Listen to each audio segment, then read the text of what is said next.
Alors notre prochain intervenant est Marc Feustel, que je remercie également énormément pour sa présence et sa communication va vous parler puisque vous avez vu une des photos d'Ishikawa Mao sur le programme.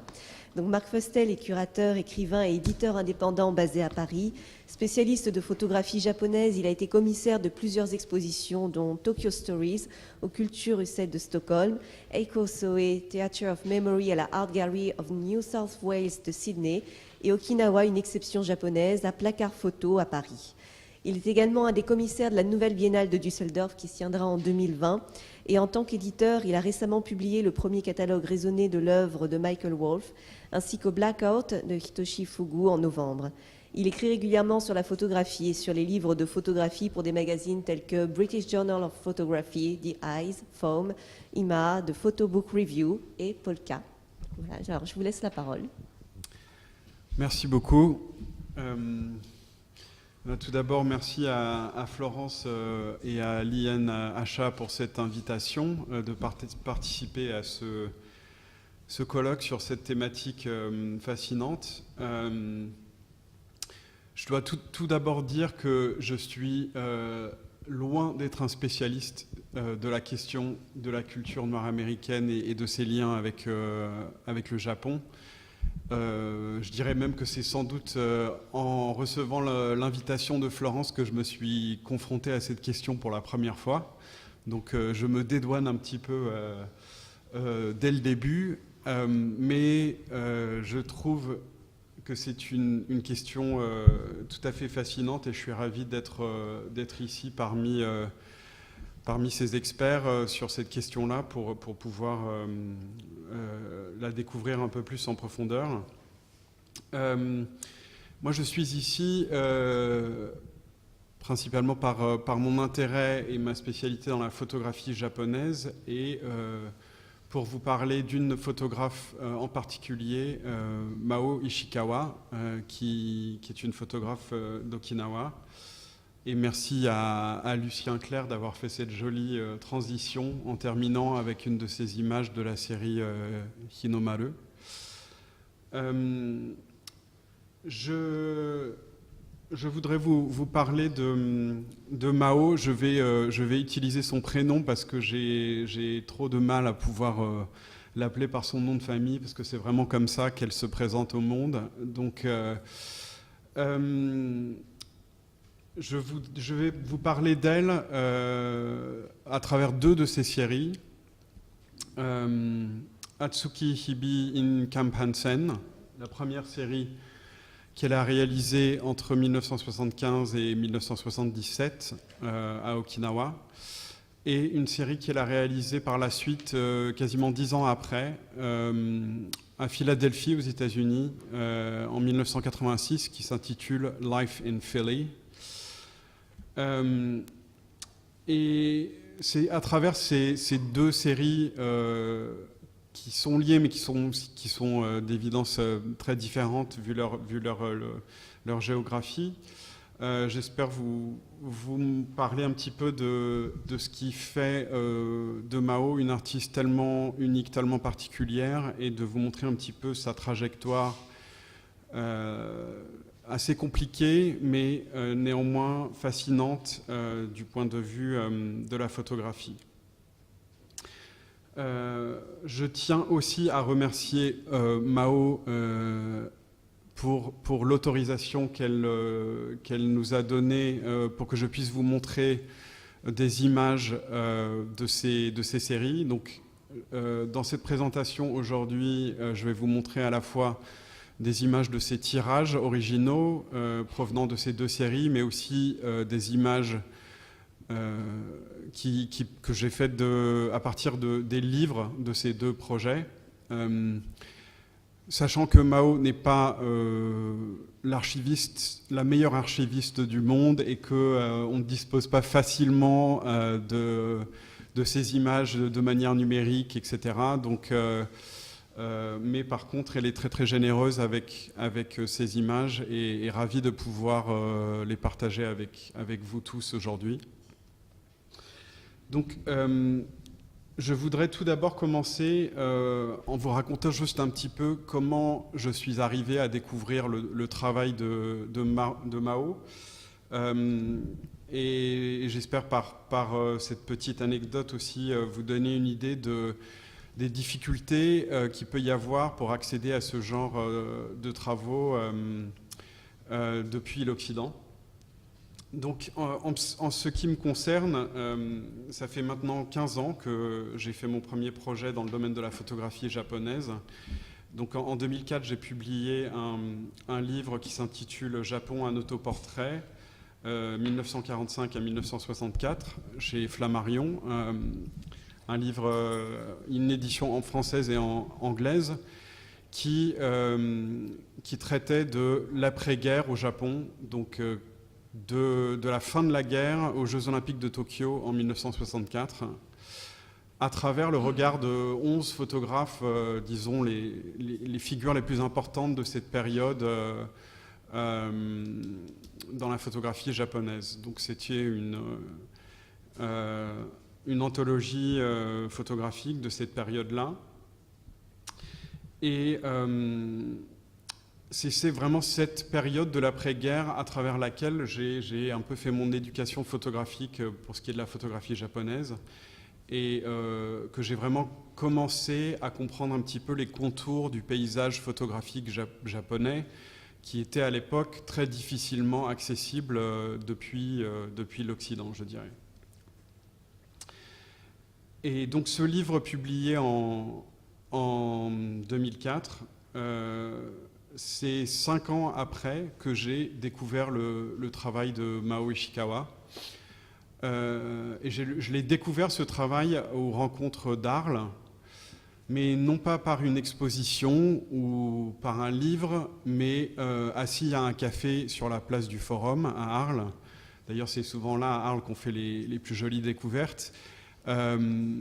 Et je venais de rencontrer un collectionneur anglais, mais qui est installé au Japon depuis très longtemps, qui est un collectionneur majeur de photographie japonaise, et qui m'a proposé, autour d'un café et d'un croissant le matin, de me montrer quelques images qu'il venait d'acheter, des tirages par une photographe dont je ne connaissais pas le nom du tout à l'époque.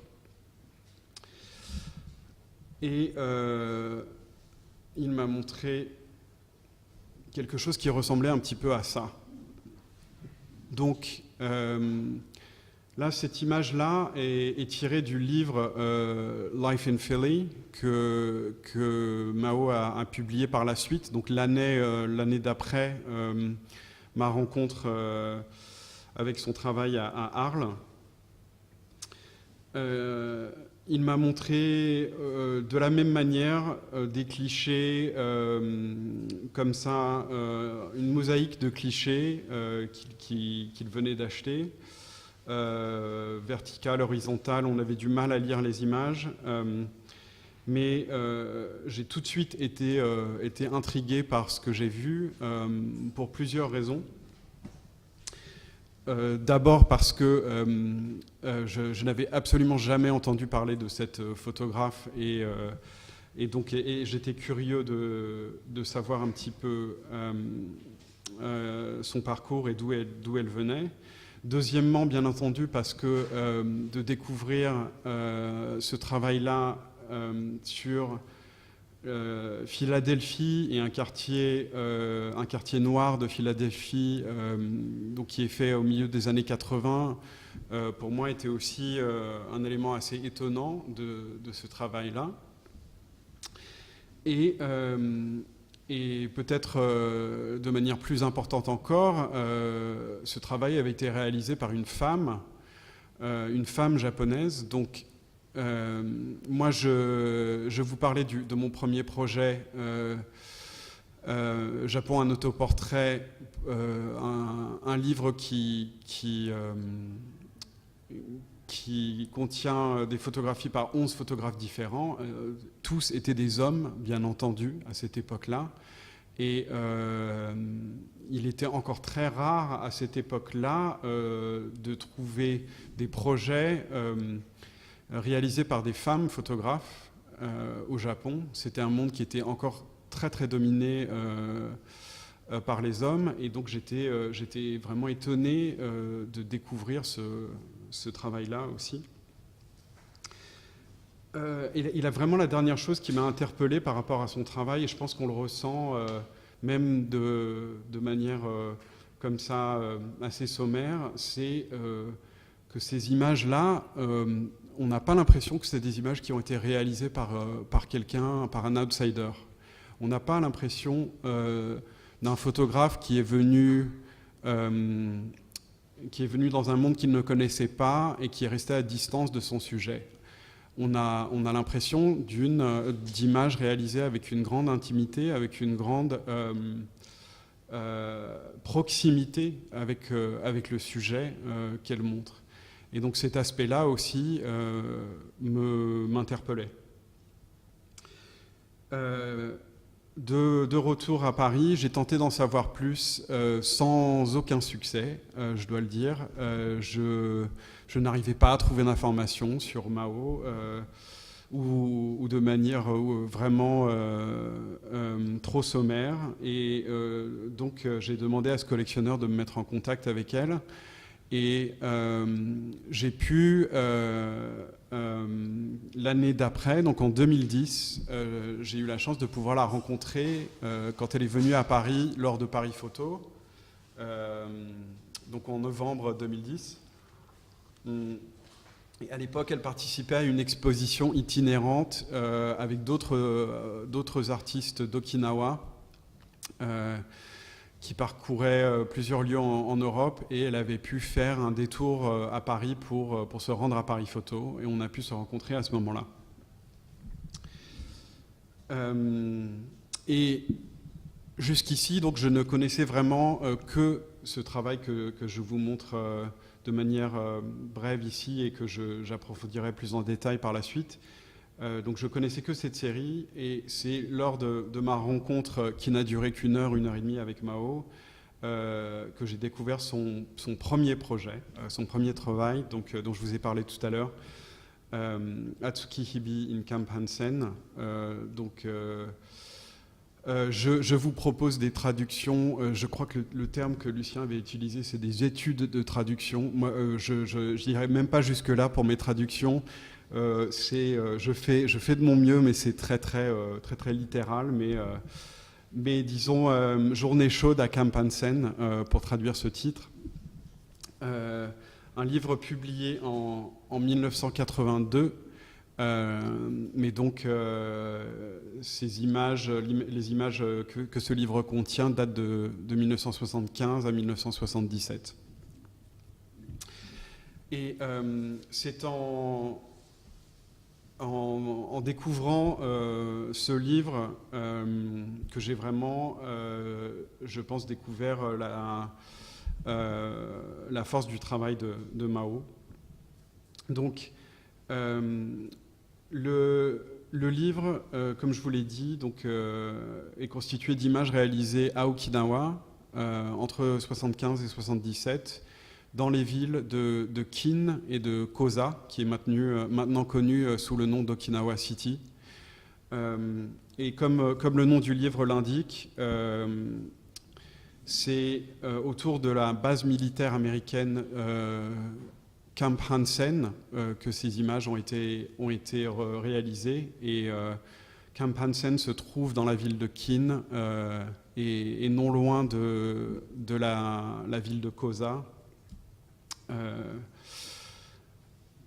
Et voilà.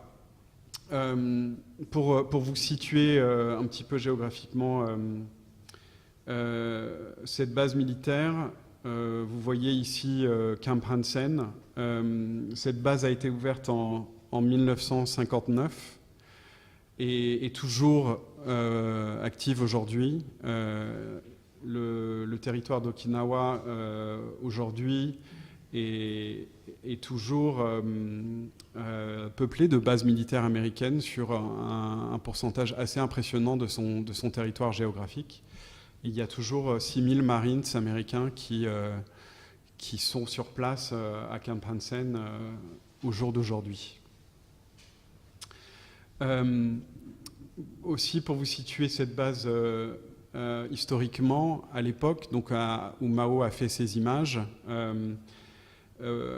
c'était donc la fin de la guerre du Vietnam en 1975. Et Camp Hansen avait été une des plateformes les plus importantes de l'effort militaire américain pendant la guerre du Vietnam. Donc, cette base militaire était connue comme disons, un symbole de l'armée américaine dans le contexte de la guerre du Vietnam. Et reste aussi aujourd'hui toujours une base symbolique avec une importance symbolique. Malgré le titre du livre, le livre ne présente pas la vie dans la base de Camp Hansen, parce que ça aurait été impossible pour Mao, bien entendu. Ces bases n'étant pas accessibles aux Okinawais, ils ne pourraient pas se rendre à l'intérieur de ces bases. Mais le livre se situe aux alentours de la base et plus particulièrement dans les bars dans donc la ville de Kosa et la ville de Kin, qui entouraient ces bases militaires et qui étaient créées pour les GI américains qui les fréquentaient régulièrement. Le livre est composé de deux parties distinctes. Donc la première, c'est les images de Mao, réalisées par Mao en tant que photographe. Donc qu'elle a réalisé durant cette période de ces bars et de la vie qui les alentoure, des gens qui peuplaient ces bars et qui sont devenus ses proches. Et une deuxième partie qui est réalisée par un autre photographe de Okinawa, Toyomitsu Higa, qui a photographié Mao en même temps qu'elle réalisait elle-même ses photographies, et où cette deuxième partie du livre est focalisée sur Mao et sur son rôle dans ce milieu et sur son non pas Mao en tant que photographe, mais en tant que personnage de ces lieux.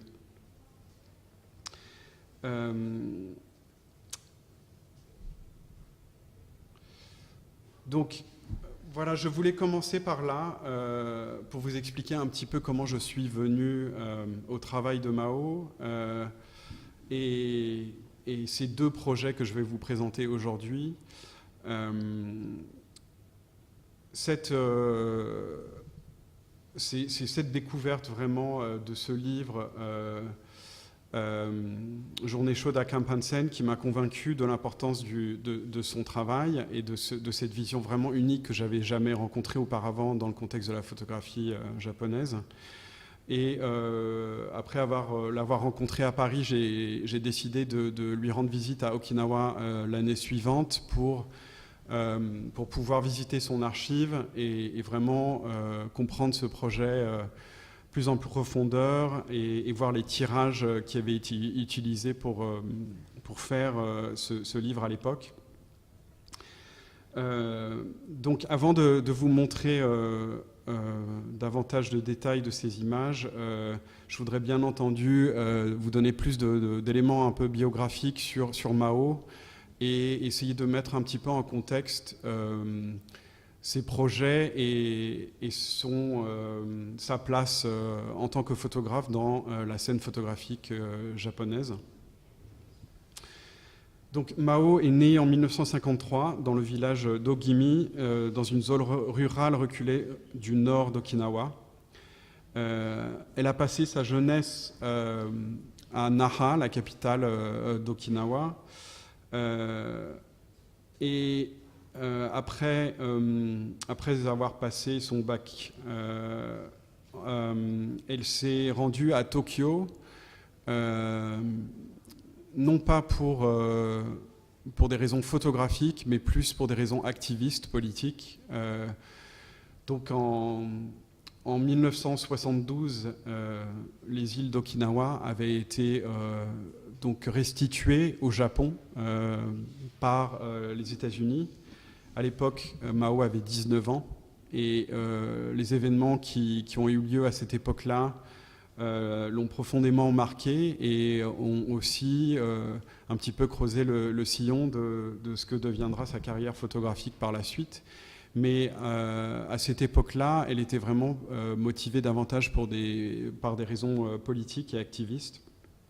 Donc, s'étant rendu à Tokyo pour ces raisons-là, Mao a rencontré quelques figures du monde photographique qui étaient aussi associées, bien entendu, au monde politique à l'époque, et notamment une rencontre qui sera très importante pour elle avec Tomatsu Shomei, qui est un photographe très très important de la période de l'après-guerre au Japon et qui lui aussi aura par la suite un lien très important avec Okinawa. Et en 1974, Mao intégrera une école photographique qui s'appelait Workshop à Tokyo, qui a été fondée par Tomatsu Shomei et d'autres figures importantes de la photographie japonaise à l'époque, dont Fukase Masahisa, Hosoe Eiko, Yokosuka Noriaki, Araki Nobuyoshi, Moriyama Daido. Donc cette école avait été créée par des photographes dont certains étaient déjà très connus à l'époque et vraiment les figures les plus importantes de la photographie japonaise à cette époque-là, et était une école très particulière qui n'était pas du tout, disons, dont le cursus serait très différent de celui de l'INHA par exemple. Il n'y en avait d'ailleurs pas du tout. Les étudiants venaient en cours, choisissaient un petit peu les salles comme en fonction des discussions qu'il y avait. Il n'y avait pas de professeurs attitrés ou de cours qu'ils suivaient particulièrement, mais c'était un fonctionnement très très libre. Et Mao donc a passé ces quelques mois à l'école Workshop à travailler donc avec Tomatsu Shomei, et c'est vraiment avec lui qu'elle a commencé à apprendre la photographie.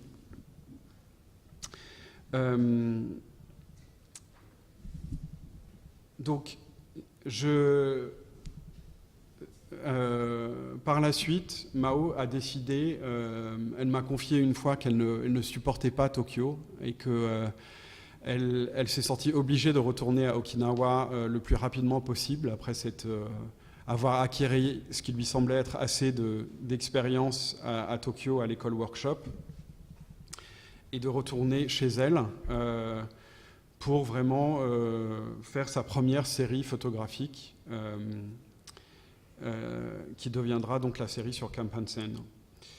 Ce qui est très important, c'est, donc je l'ai déjà évoqué tout à l'heure, c'est qu'à l'époque où Mao était rentré à cette école, il y avait très très peu de femmes qui étaient dans le monde de la photographie japonaise, ou en tout cas qui avaient l'opportunité de montrer leur travail, de réaliser une publication, de pouvoir avoir une reconnaissance par ce milieu photographique du travail qu'elles entreprenaient à cette période-là.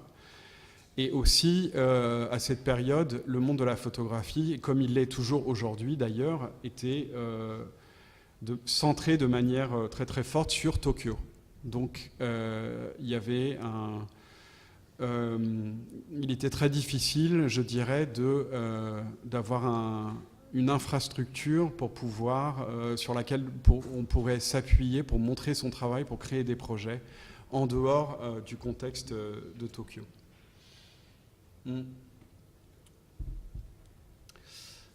Mais malgré cela, Okinawa, à l'époque, était un sujet qui était très très important pour la photographie japonaise.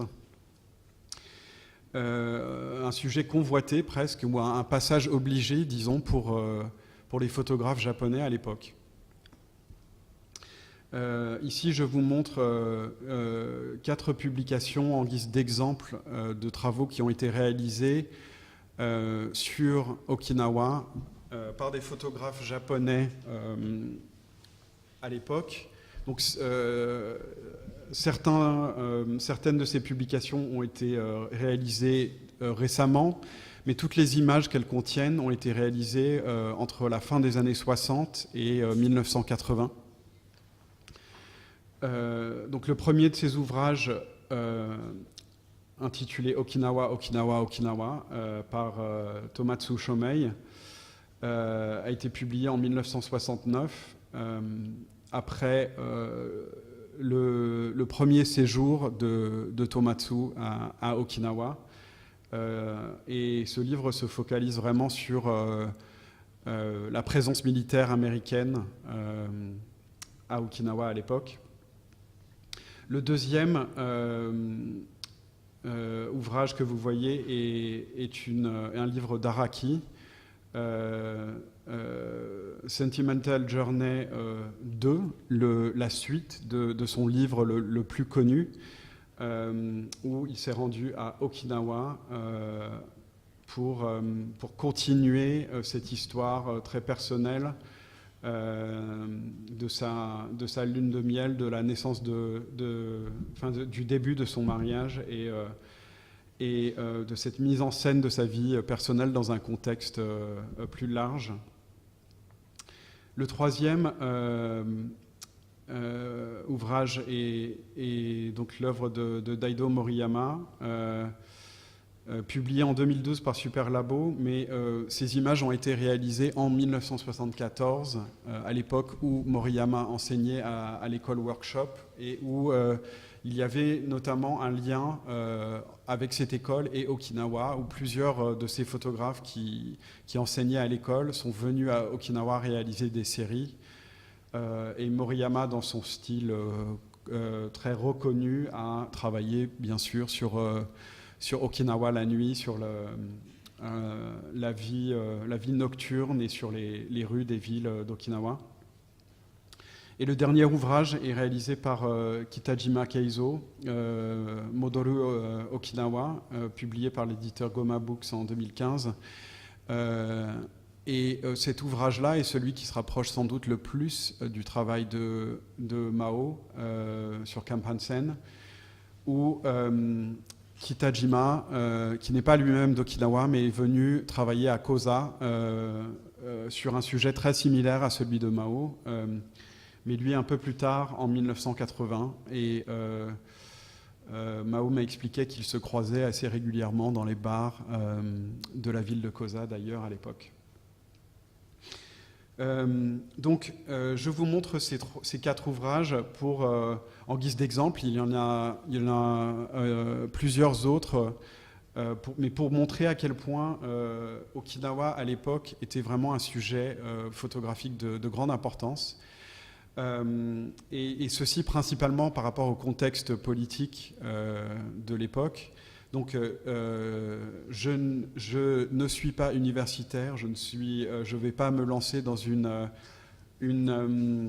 description approfondie de ce contexte politique, et je suis loin d'être spécialiste dans la matière, mais comme je vous l'ai déjà dit, le contexte politique à l'époque était celui qui confrontait vraiment le Okinawa, le Japon et les États-Unis.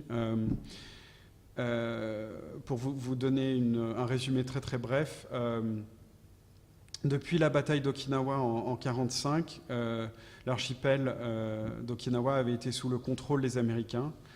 Et c'est en 1972 que les îles d'Okinawa ont été rendues au Japon.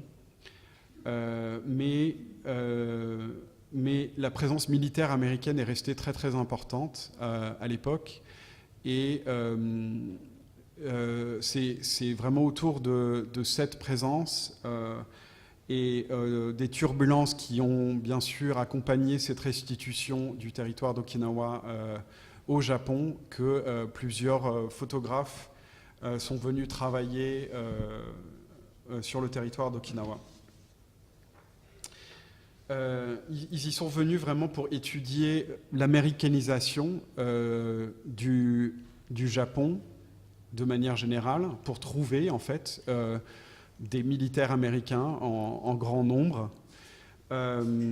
mais aussi par curiosité, parce que tous ces photographes que je vous montre ici sont japonais et non issus d'Okinawa.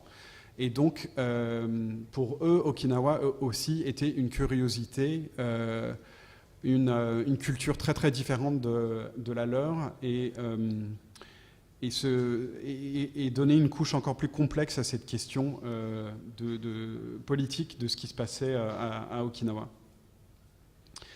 Et c'est un petit peu par rapport à toute cette effervescence photographique autour de l'île d'Okinawa que Mao a articulé son premier projet. Elle était au courant à travers workshops de tous ces projets réalisés par ces photographes reconnus sur Okinawa. Et elle s'est dit que c'était peut-être là qu'elle pouvait apporter quelque chose de nouveau sur cette question. Mao revendique fièrement, même férocement, son identité Uchina, donc le terme local utilisé pour Okinawa. Et elle voulait vraiment apporter sa perspective sur les questions qui concernaient son île natale et l'île où elle a passé toute sa carrière par la suite. Donc, de retour à Okinawa, après son expérience avec Tomatsu à Workshop, elle décide, comme tant d'autres photographes, de s'intéresser à la présence militaire américaine sur son île. Mais ce qui l'a vraiment différencié de toutes ces autres approches, c'est qu'elle a vraiment déployé une approche totalement radicale de ce sujet.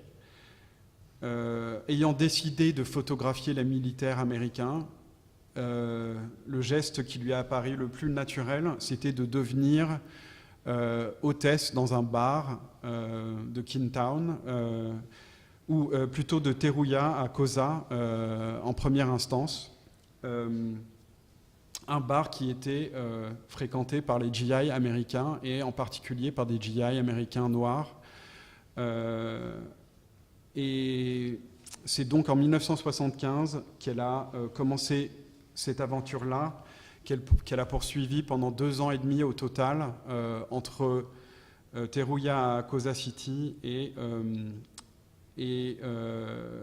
par la suite Kintown, où elle a travaillé en tant qu'hôtesse dans des petits bars destinés donc vraiment aux soldats américains. Donc j'en reviens à la couverture du livre.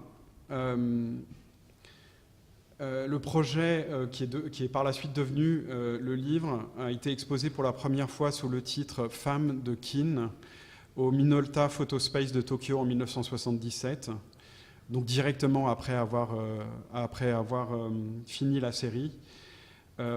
Et en 1982 est devenu ce livre donc, que Mao a réalisé avec Toyomitsu Higa. Et c'est maintenant de ce livre dont je voudrais vous parler, car il a eu un impact profond sur le destin de cette série, et sur la carrière de Mao et également sur sa vie personnelle. Donc les images que je vais vous montrer, comme je vous l'ai dit tout à l'heure, sont à la fois tirées du livre, mais aussi sont des clichés réalisés, des tirages qui ont été utilisés pour réaliser ce livre. Donc, entre 1975 et 1977, Mao s'est plongée dans l'univers des bars pour soldats américains. Elle a construit sa vie autour de ces bars, habitant avec les autres filles hôtesses qui y travaillaient. et partageant régulièrement sa vie avec un soldat américain, parfois partageant un appartement avec l'un ou l'autre pendant cette période. Comme je l'ai déjà évoqué, le livre est structuré en 2 parties. Donc cette première partie présente les photographies réalisées par Mao pendant qu'elle travaillait dans les bars de Kosa et de Kin. Et on y découvre bien entendu la vie du bar avec ses hôtesses et ses clients noirs exclusivement.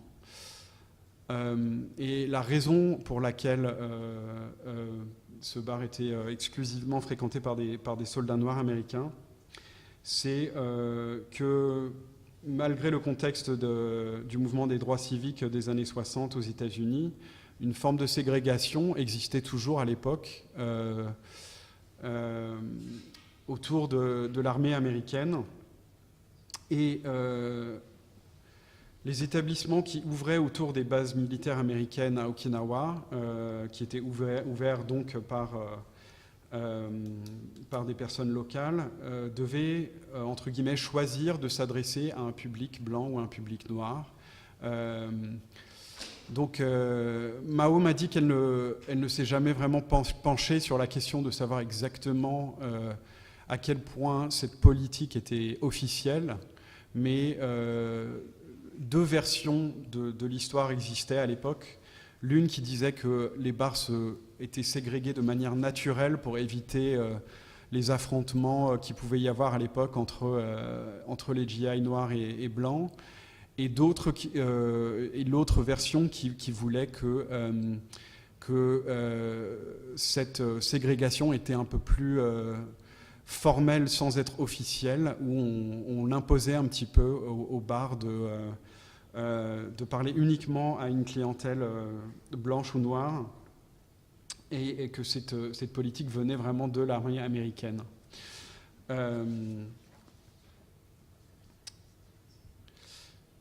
Donc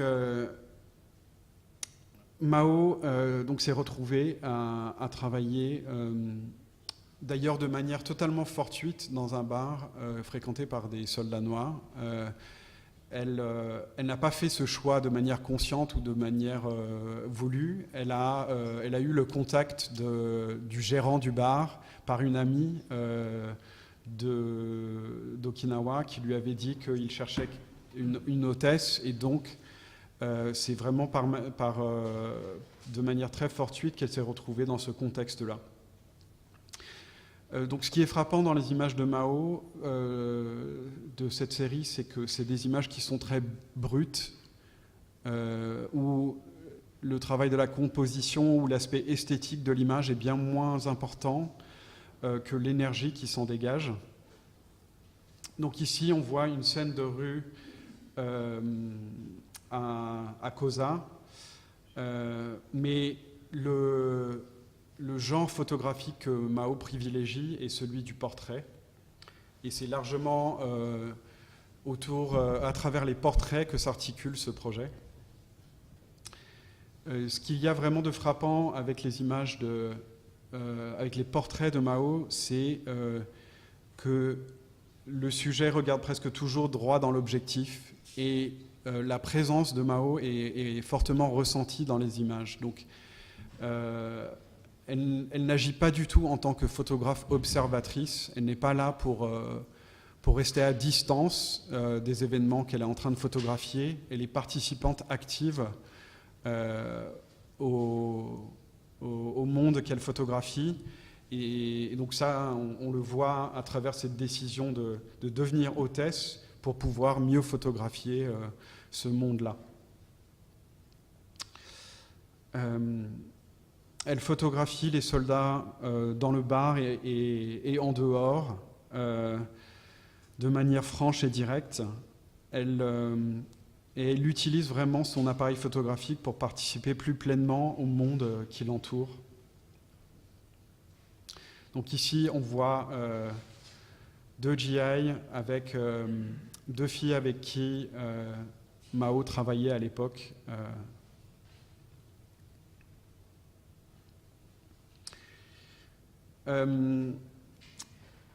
Donc pour revenir au livre, le livre contient un texte donc, du mentor de Mao, Tomatsu, qui a écrit un essai sur cette série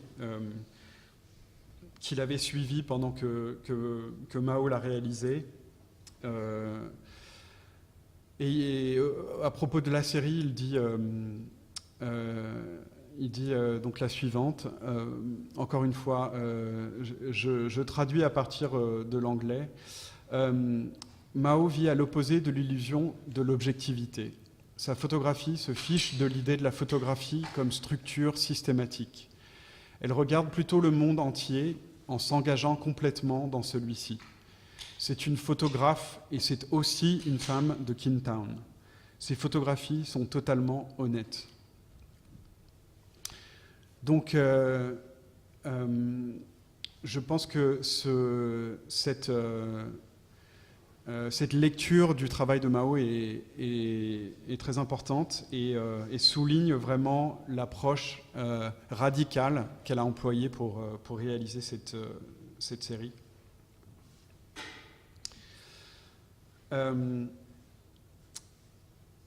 Donc, comme je vous l'ai dit tout à l'heure, Mao n'a pas fait un choix conscient de travailler dans un bar noir américain, mais elle a travaillé dans plusieurs établissements sur ces 2 ans et demi, et elle a toujours, une fois qu'elle avait commencé dans ce contexte-là, c'est un contexte dans lequel elle a voulu rester, et elle a consciemment par la suite choisi de travailler dans des bars noirs américains.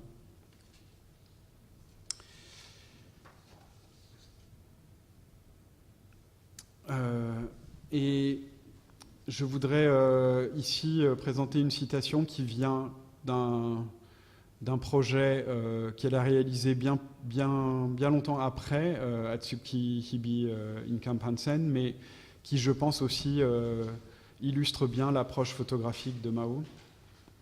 Elle dit « Ceci n'est pas un rapport d'infiltration. Je suis ni photographe de magazine, ni photojournaliste.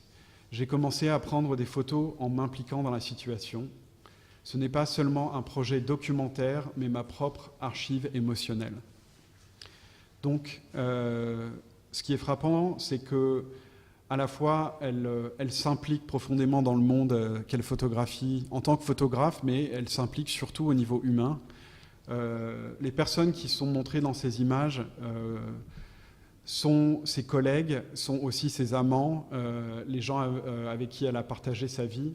Donc, ce soldat, notamment, elle a passé de longues années, plusieurs années avec lui. On ressent de manière claire ce côté humain et émotionnel dans ces images.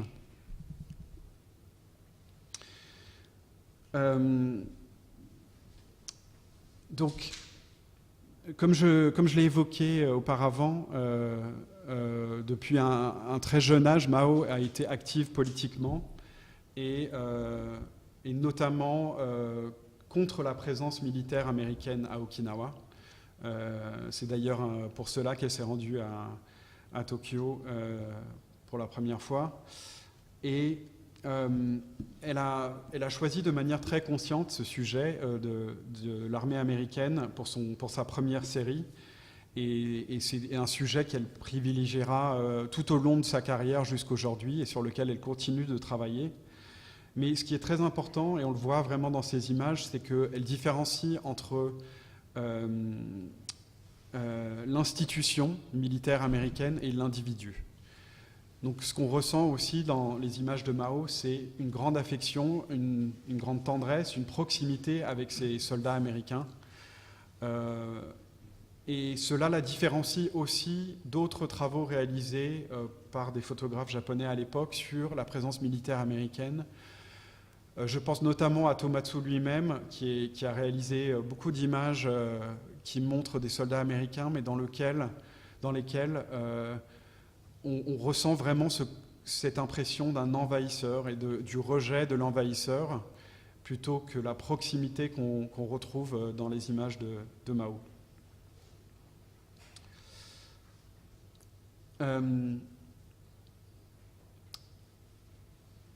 L'année dernière, à l'occasion de la sortie d'un livre dont je vous reparlerai tout à l'heure, Mao a donné un entretien au magazine ID, dans lequel elle est revenue aussi sur cette période où elle a photographié cette série. Et dans cette interview, elle dit Okinawa, qui était autrefois le royaume indépendant des Ryūkyū, a été annexé de force en 1879 par le Japon. Les Japonais ont déclaré Ryūkyū est terminé. Ceci est maintenant la préfecture d'Okinawa et le royaume de Ryūkyū, qui avait duré 500 ans, a été démantelé et intégré au Japon. Cette histoire, les relations entre les Okinawaïens et les Japonais, l'histoire des Noirs et leurs relations avec les Blancs, je pense qu'ils sont très similaires. Je pense que c'est une raison importante pour laquelle j'ai de plus en plus aimé les Noirs américains. Donc, Mao, comme je vous l'ai dit au départ, s'est retrouvé dans ce contexte de manière un peu fortuite, mais au fur et à mesure de la série, a vraiment un petit peu approfondi cette question de l'identité noire américaine et des similarités qu'il pouvait y avoir entre les relations entre les Noirs et les Blancs aux États-Unis et celui entre les habitants d'Okinawa et du Japon à l'époque. Et je pense que ces liens se sont approfondis au fur et à mesure de la série.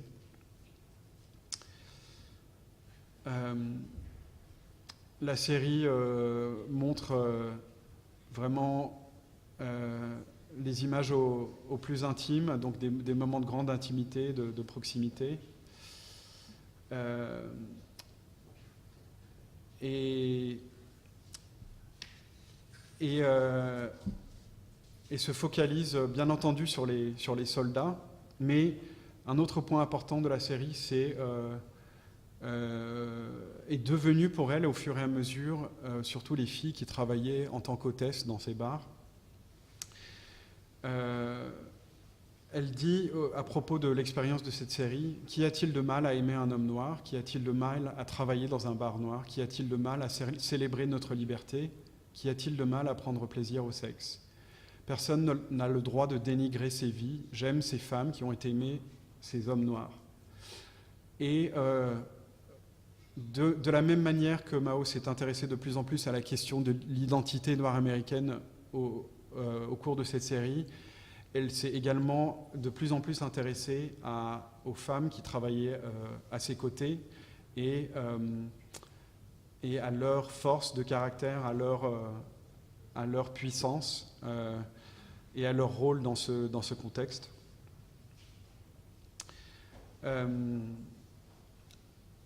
Peu à peu, j'ai trouvé que prendre des photos de mes camarades de bar était plus intéressant. Elles exprimaient leurs émotions de manière très directe.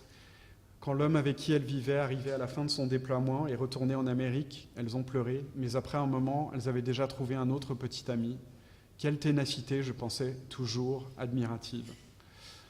Donc, le livre rassemble ces deux éléments, à la fois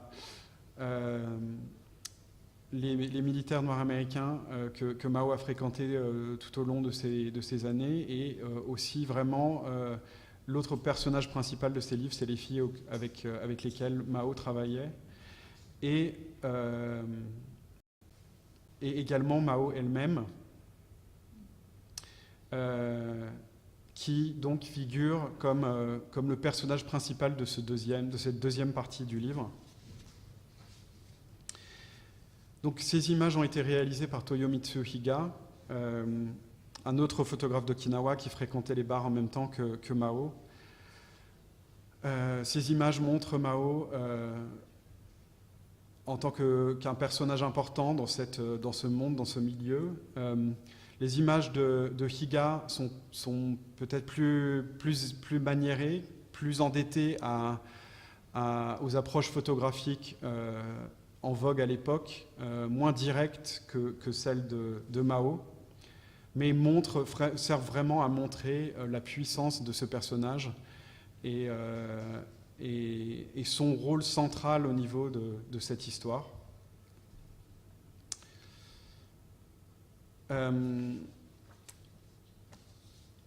Donc, le livre est sorti en 1982 et malgré le fait qu'il n'était pas en vente en librairie, il était uniquement en vente par correspondance à l'époque.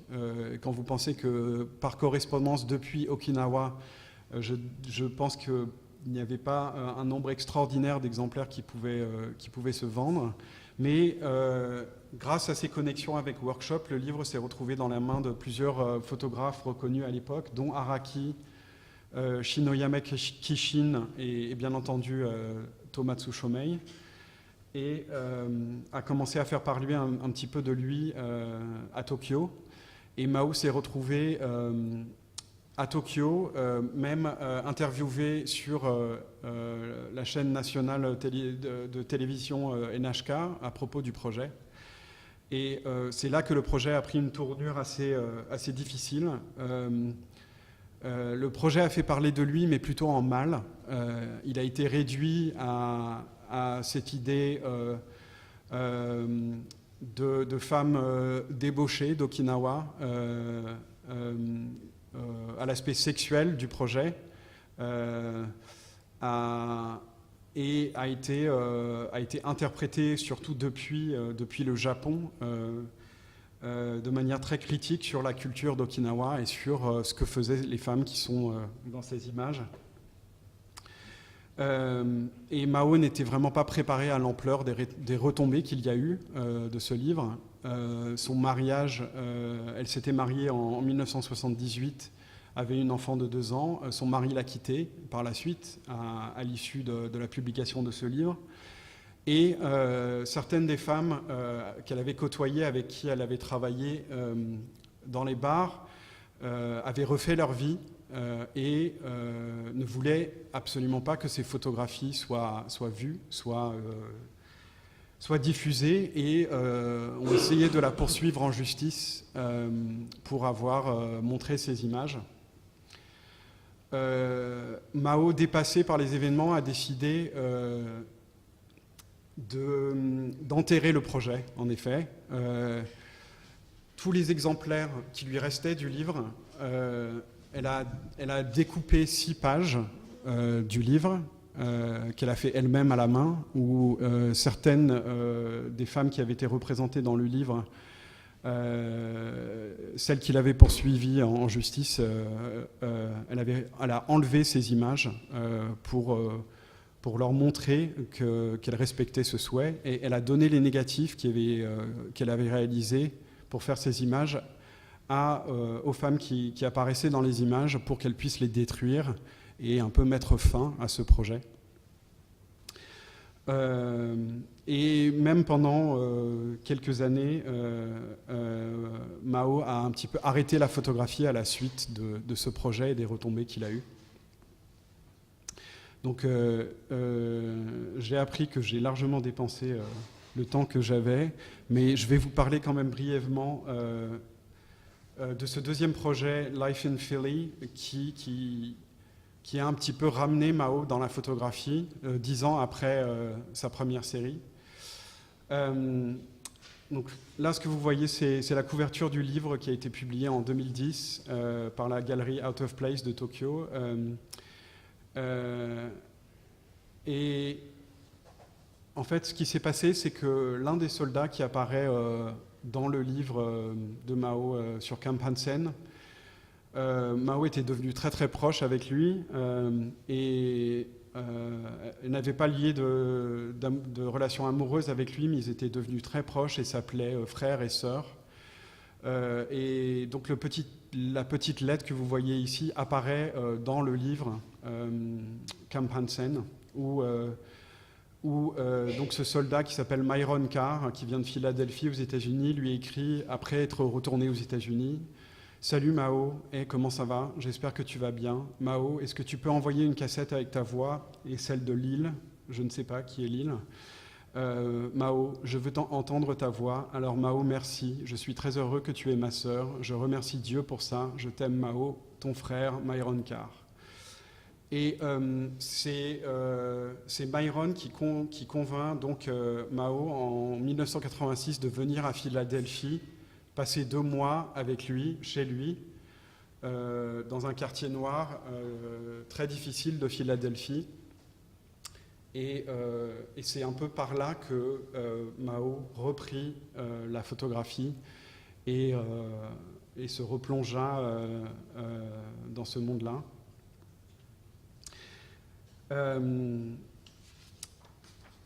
Donc elle a passé 2 mois au total à Philadelphie, sachant qu'elle ne s'était jamais rendue aux États-Unis auparavant. Donc elle n'avait pas du tout de point de repère et son seul point de contact était donc ce militaire, ce soldat Myron Carr qu'elle connaissait à l'époque d'Okinawa. Ce qui est frappant dans ces images, je l'ai dit tout à l'heure, c'est qu'elles partagent la même ouverture et le même esprit, le même côté franc et direct que les images que Mao avait réalisées chez elle à Okinawa dans les années 70.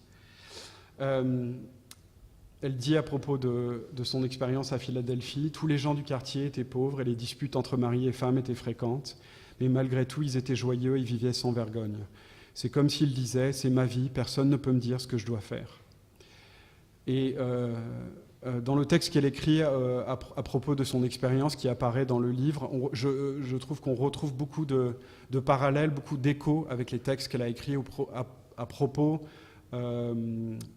des gens d'Okinawa dont elle parle dans Camp Hansen, de l'attitude des hôtesses qui travaillaient à ses côtés. Et Mao met toujours l'accent sur ce côté de liberté, de joie, le côté humain qui prime vraiment pour elle. Donc dans les images qui apparaissent dans le livre, c'est des portraits du quotidien, donc des proches de Myron Carr,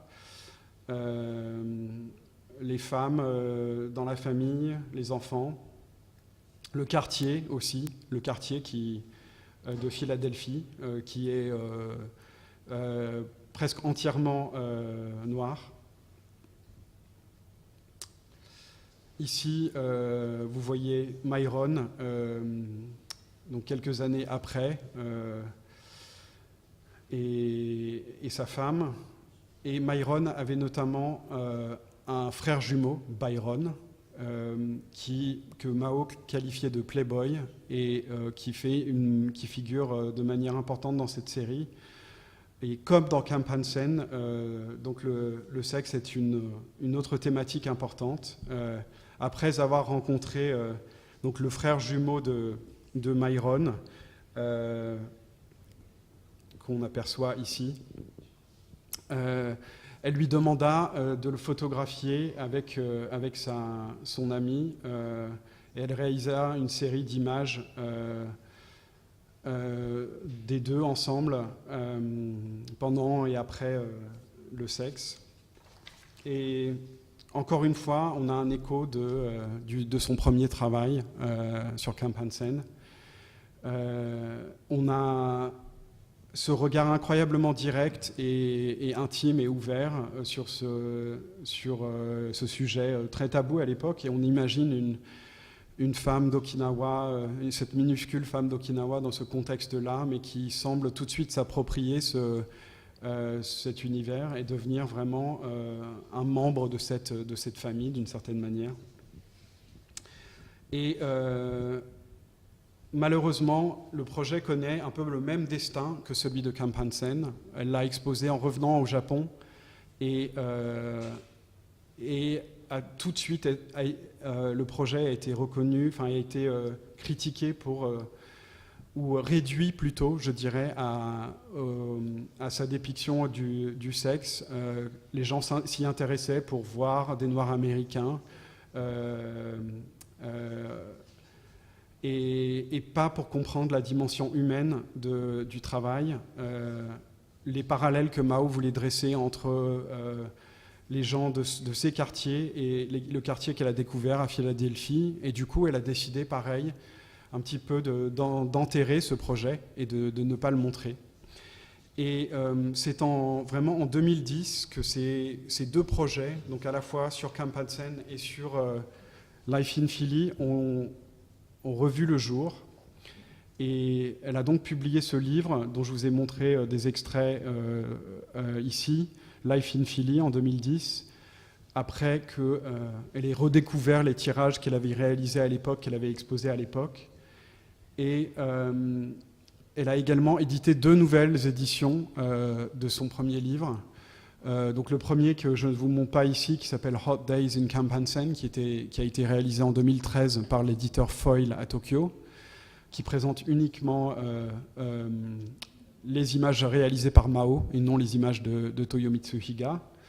Et ce deuxième ouvrage, publié en 2017 par une éditrice japonaise qui habite à New York, dont la maison d'édition s'appelle Session Press, qui a revisité le travail de Mao sur les femmes de Qintown et qui a fait un magnifique ouvrage qui s'appelle Red Flower, The Women of Qintown, qui a été d'ailleurs nominé au prix du livre historique à Arles en 2017. Et c'est vraiment presque en même temps que ces deux, mais de manière très différente, que ces 2 projets ont refait surface et ont revu le jour. Donc, je vais m'arrêter là. Je vous remercie pour votre patience. Je tenais quand même juste à dire que, pour revenir à mon parcours personnel, que quand j'ai commencé à m'intéresser à la photographie japonaise au début des années 2000, je l'ai fait vraiment aussi par curiosité et parce que j'avais tellement de mal à accéder à des informations depuis l'Occident sur ce domaine vaste et intéressant. Et heureusement, aujourd'hui, on a fait un chemin assez important dans cette direction-là. Je pense qu'il y a plusieurs portes d'entrée à la photographie japonaise. On ne l'aperçoit plus comme une photographie qui aurait des caractéristiques précises et définies, mais plutôt par une photographie pluraliste, ce qui la caractérise. Mais il reste encore beaucoup de portes à ouvrir. Et notamment, je pense que le travail de Mao est vraiment un travail unique et qui mérite d'être mieux connu qu'il l'est aujourd'hui. Je vous remercie. Merci beaucoup.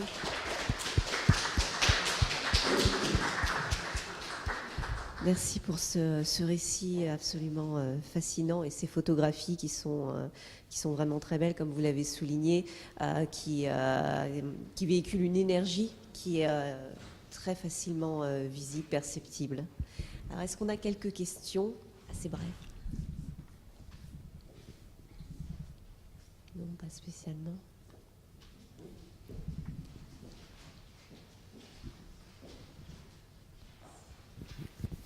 Bonjour. Je me permets, pendant qu'il n'y a pas de questions, une petite remarque qui est un petit peu de nature interculturelle. Je vous dis d'abord qui je suis pour que vous compreniez la nature de ma remarque. Je suis française, j'ai vécu 3 ans au Japon et je suis frappée par la japonité, je vais dire, de votre point de vue sur le travail de Mao. Parce que ce que je trouve magnifique dans le travail de cette femme, c'est qu'elle a fait un chemin qui l'a menée vers une vue, on va dire, pleine de compassion de ses soldats. Elle est allée vers eux à la fin comme des êtres humains. Et si ces images sont si formidablement belles, c'est parce qu'il regarde une amie quand il regarde l'objectif. Et ce qui me frappe, c'est que votre approche de son travail est un petit peu similaire. J'y sens la même sensibilité, alors que vous êtes un homme français. Je trouve ça intéressant. Français, je suppose. Et pour donner juste un petit exemple, pour vous permettre de comprendre ce que c'est que cette position pleine de compassion japonaise, pour ce que j'ai pu en comprendre en 3 ans, à l'époque où il y avait la guerre, je pense que c'était en Afghanistan, ou bien c'était en Irak, je ne sais plus, enfin un de ces pays-là, une équipe de reporters japonaises était sur place pour rendre compte de l'ambiance. Et la personne de l'équipe qui était à l'écran, c'était une femme. Elle avait tendu le micro à un homme avec un gros turban qui faisait je ne sais plus quoi, qui leur avait offert quelque chose. Et le commentaire, c'était, elle avait employé le mot yasashi, qui veut dire gentil, très gentil. Et donc la nature de son approche pour parler d'une situation de guerre, c'était pas un commentaire sur l'état militaire, le déploiement, la politique ou quelque chose comme ça. C'était un mot qui reflétait ce qu'elle ressentait, elle, de personne à personne. Et c'est donc la même chose que je trouve magnifique, que je retrouve dans ces photos et aussi dans votre approche. Alors je vous en remercie beaucoup. Merci pour cette remarque. En ce qui me concerne, je ne suis pas français en fait, je suis d'origine australienne, allemande, née à Londres, ayant grandi en France. Donc la perspective de l'outsider est pour moi une perspective assez naturelle. Je dirais que je dois quand même avouer que moi je suis venu bizarrement, malgré donc mes origines, je suis venu au travail de Mao par une perspective très japonaise. Donc moi je suis venu à Mao par le biais de la photographie japonaise, dans ce contexte-là, dans le contexte des noms qui étaient connus, et dans l'histoire de la photographie japonaise telle qu'on la connaît. Et effectivement, je pense qu'il y a vraiment un travail à faire pour inscrire, que ce soit Mao ou d'autres photographes issus d'Okinawa, dans ce contexte-là. Et pour comprendre les difficultés, la complexité de la relation entre le Japon et Okinawa, comment ces deux, même de manière simplement photographique, comment ces deux univers ont dialogué, se sont influencés, mais aussi ont peut-être empêché des choses de se faire, ou empêché peut-être la photographie okinawaise de pouvoir se développer de manière plus importante qu'elle ne l'a pu. Mais bon, ça c'est une question qui mériterait peut-être un autre colloque. Alors vraiment, encore une fois, je vous remercie parce que c'est vrai qu'on parle souvent, alors c'est une réalité évidemment, de la pauvreté qui existait à Okinawa à cette époque et du fait que beaucoup de femmes étaient forcées de se prostituer. Et il me semble que Mao remet de l'agentivité dans tout ça et une capacité d'agir dans les femmes et de choisir de s'impliquer dans des relations amoureuses et de ne pas être uniquement perçu par le spectre de la douleur et de l'oppression. Et je pense que c'est très important de remettre toujours cette capacité d'agir dans les individus. Oui, absolument. Et ça, vous pouvez le voir aussi dans les textes qu'écrit Mao. Elle revendique toutes ces décisions qu'elle a prises malgré son histoire personnelle très très difficile, très dure, et les retombées qu'elle a eues. Elle a toujours revendiqué tout son parcours comme un parcours qu'elle a choisi. Et juste pour terminer, j'ai les exemplaires de ces deux livres avec moi. Donc si y en a parmi vous qui sont intéressés, qui aimeraient voir les livres, n'hésitez pas à venir me voir par la suite. Cet après-midi, on a une pause café, donc on pourra le faire.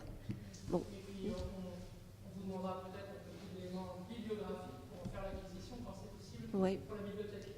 Complètement, oui. Absolument. Merci. Merci.